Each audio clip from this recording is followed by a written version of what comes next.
Sahabat Rema yang terkasih, hari ini hari Senin tanggal 9 Desember 2024. Kita diajak merenungkan sabda Tuhan dari Injil Lukas bab 1 ayat 26 sampai dengan 38. Saya mengambil tema permenungan kita hari ini menjadi hamba yang menjalankan sabda dengan sukacita. Sahabat Rema, banyak di antara kita orang-orang yang menggunakan nama Abdul dengan bangga. Bahkan tokoh-tokoh nasional juga dengan bangga menggunakan nama Abdul. Abdul Haris Nasution misalnya, Abdul Rahman Wahid, dan lain sebagainya.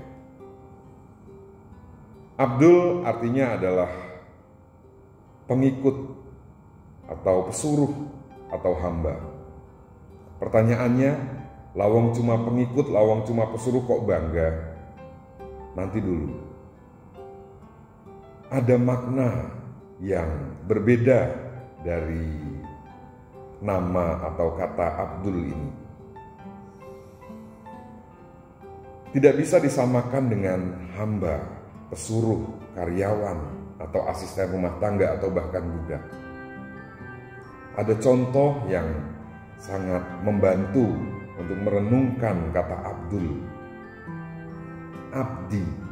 Abdi dalam di Keraton Yogyakarta bisa kita lihat sekarang bahwa ada orang-orang yang mengabdikan dirinya untuk kesejahteraan budaya dan keraton tanpa banyak gaji, tanpa banyak menuntut, dan sukacita mereka adalah saat mereka mendapatkan tugas.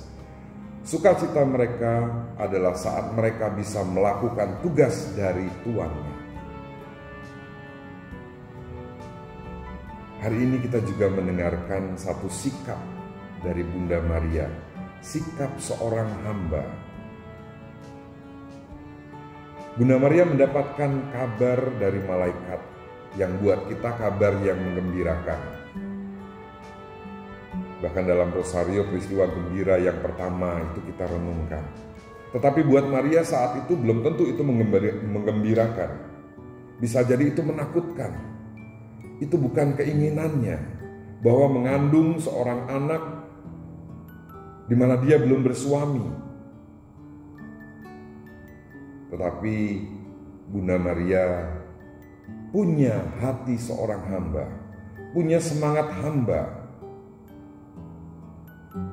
Dan dia mengatakan, "Aku ini hamba Tuhan, terjadilah padaku menurut perkataanmu."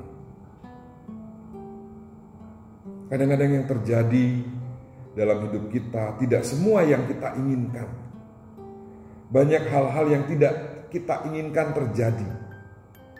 Apakah ini kesialan? Apakah ini bencana? Bagi orang beriman, kita diajak merenungkan peristiwa-peristiwa itu sama seperti Bunda Maria. Dan kita menyatukan kehendak kita dengan kehendak Tuhan. Dalam satu kesatuan kehendak, disitulah kita memiliki sikap seorang hamba. Karena sikap hamba Bunda Maria inilah dalam perjalanan hidupnya mendampingi Yesus bersama Santo Yusuf, "Aku ini hamba Tuhan." Dia merenungkan semua peristiwa yang terjadi. Dia mencari kehendak Allah dan dia menemukan kehendak Allah itu. Dan itu dialami oleh Yesus Kristus sejak dari kelahirannya dalam kebersamaan dengan Bunda Maria. Hingga akhirnya ia pun belajar dalam arti tertentu dari Bunda Maria, sikap seorang hamba ini, dan karya keselamatan terjadi karena dia pun mengatakan, "Bukan kehendakku yang terjadi ya Tuhan, melainkan kehendakmu," di Taman Getsemani.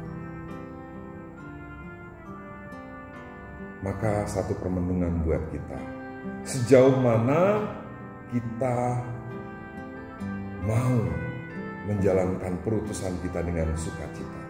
Sejauh mana kita bersedia menyatukan kehendak kita dengan kehendak Allah. Bagaimana kita menjalankan sabda dengan penuh keikhlasan, dengan hati seorang hamba. Semoga Roh Kudus membantu kita. Allah Bapa yang Maha Kasih memberkati dan melindungi kita semua dalam nama Bapa dan Putra dan Roh Kudus. Amin. Yesus, Maria, Yusuf, lindungilah kami, terangilah kami, selamatkanlah kami.